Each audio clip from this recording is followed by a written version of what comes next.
these people, before colonization, they were one family.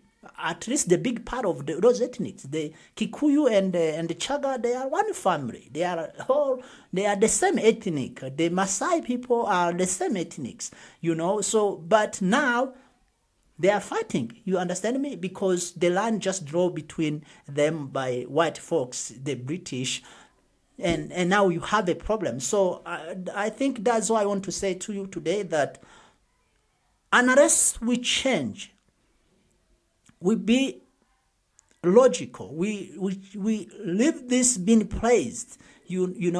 Because people praise you does not mean they love you. You understand me? Does not mean they really give you respect. I saw how Haile Selassie was praised by many countries, Western countries.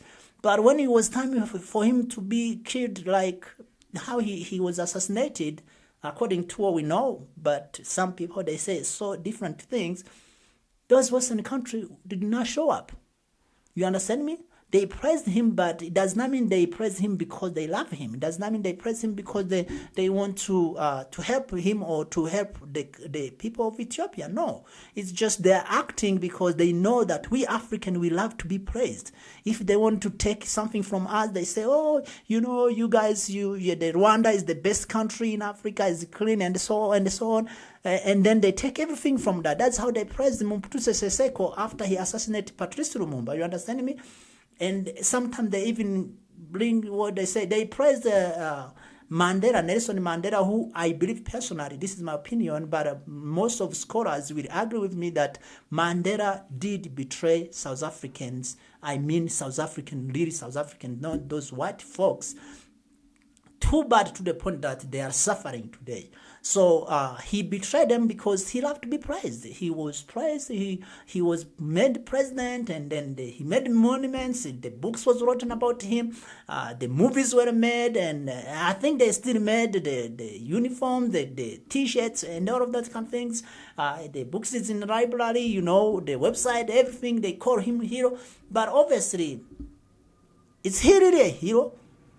If you look the life of South Africans today, is he really a hero? So we love to be praised. We want to be like to be looked like, hey, this country is. It look like it look like a European country. We want to have nice, clean streets, even though our people are dying hungry. We want to have airplanes. We want to have. The mentions for our leaders, you understand me? We want to have all those kind of things. We want to have degrees. If you look, the reason why African leaders are the most educated but are doing nothing for their own people is because we want to be called a doctor. We want to be called a PhD holder. We as president, PhD, doctor, and all of that. But at the end of the day, more Africa educated is more Africa going down. Is more Africa have more problems. So we want to be praised, but Chinese never want that. No China, they don't want to be praised. They want their car to be praised. They want the product they produce to be praised. We want to be praised as individuals, which is the biggest problem we have. So if someone praises you, actually, you should question the reason why someone is praising you, because maybe they are tricking you so that you watch those being praised and you forgot to do something that you should be doing. If someone at least criticize you, that will make you to get up and do something about whatever criticism is. It should be a criticism to African. Until today, we cannot figure out medicine issues. We cannot produce our own medicine. We cannot produce a phone. We depend on currencies that come from outside of Africa. You understand me? Cephas, I'm talking about Cephas in West Africa. It should be something that we should be criticized about it. You understand me? It's to see some African being discriminated inside Africa.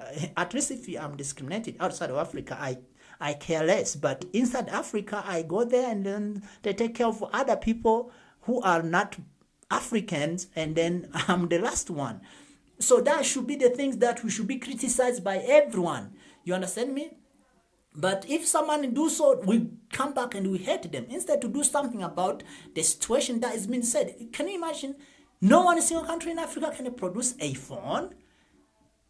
Seriously. But we are investing, we are taking all the money. I was watching the list of countries that owns too much money as a loan or credit to the debit, to the World Bank, no, International Money Funds. And I found Egypt is the first one. The second one was what? I don't remember exactly, but Egypt is around 3 billion. It owns the International Money Funds, IMF. But it counts the countries like Kenya, I think is the second one or the third one. And you ask yourself, where did this money goes to?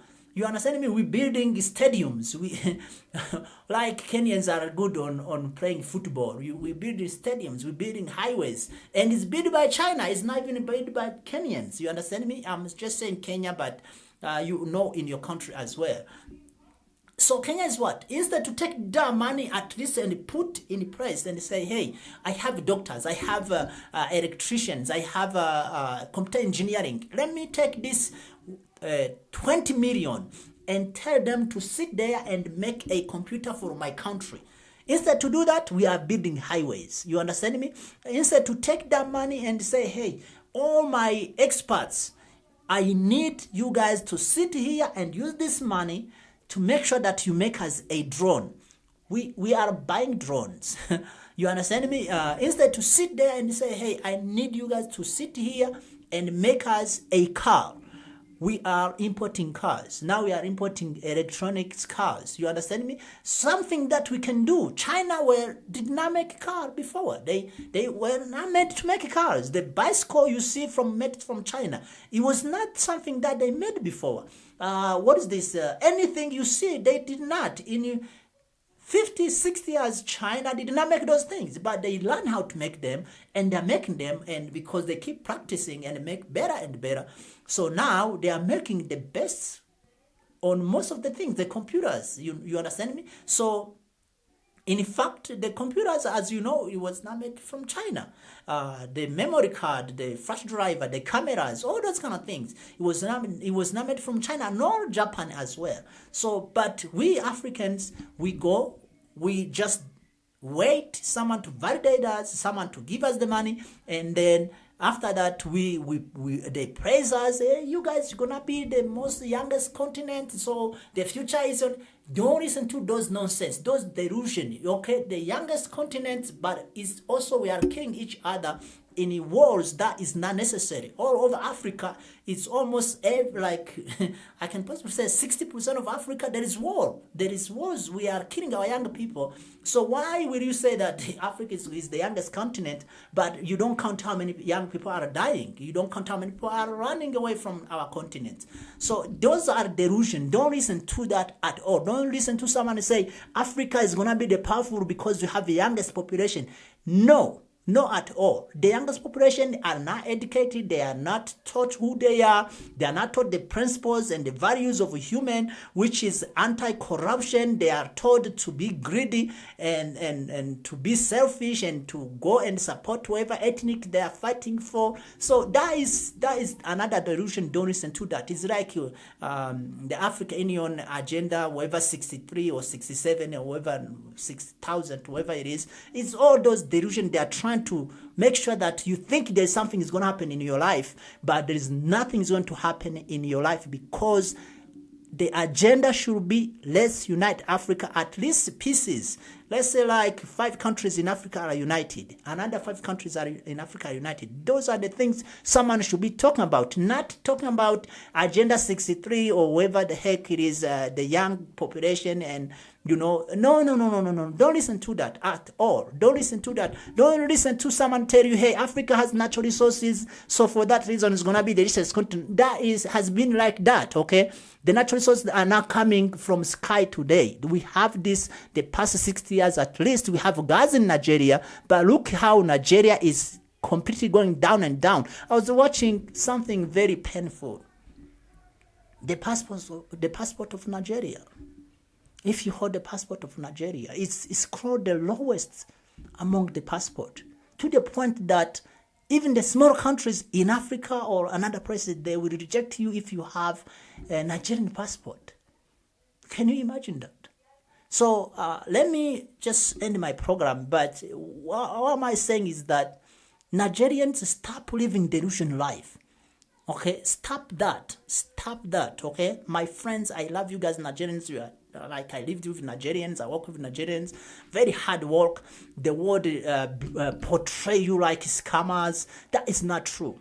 Okay, I lived with Nigerian in one house, and I enjoyed to work with them as well. Hard work. Joe was one of my friend actually. So hard work, people, very hard work. I have another one, OP. So very hard work. Those the people who say you guys are a scammer, that is so that they can hate you, because obviously the world hate Nigerians actually, and they teach Africans as well to hate Nigerians. But you guys, you need to stop that nonsense. This Biafra things, this whatever it is, to divide Nigeria is going to bring no solution to whatsoever problem we black people have, or African people we have. A lot of people don't want to hear the word black, so whatever it is, because obviously, but so that the dividing Nigeria is not going to bring any solution to us Africans or to you guys. We saw the good example in Eritrea and Sudan, South Sudan and Eritrea divided with Ethiopia. We saw that how South Sudan and Sudan, they were divided, and you can see what kind of disaster are in both countries. So if there is a problem, you should think that the problem Biafra people have is the same problem the people from the north or from the west or from another place have. So you should be thinking to fix all the problem together, or at least thinking to add Nigeria to other countries around, instead to divide Nigeria in pieces, because it's definitely not gonna give you any fruit that is outside of that, because most of things that divide people is jealousy. I hear someone say the Biafra people, or it's a Yoruba, Hausa, I believe it was no, it was not Hausa, it was Igbo. Yeah, it was Igbo. Igbo people are the one who produce, who are doing the businesses and everywhere in the whole world and in Nigeria as well, which possibly is true, but that does not mean that you guys, if you are good on that area, that you are good in every area. It's jealousy actually. That would be jealousy to divide Nigeria, because of you guys are the one who doing business, who creative, who do that and that. So stop that nonsense and figure out not only to keep Nigeria together, because you guys already have something that unites you guys by colonization. At least you may not share all the things, but at least you've been sharing this for the past 60 years. So at least you have something to start with. Instead to divide, you should be thinking to add more on it. The Benin, the Benin people, the people around you guys, you should be thinking the people around you guys, you should be thinking to unite the Cameroon. There is Cameroon used to be together with you guys, and then you separate. There was a part of Cameroon there is a part of Nigeria that is on Cameroon side. So you should be thinking to actually coming together, not to separate. And Nigeria is very key to everything I say. That's why I step a lot of time on Nigeria, because you guys, you are smart, hard work, you have big population, and of course you have also natural resources like every country does in Africa.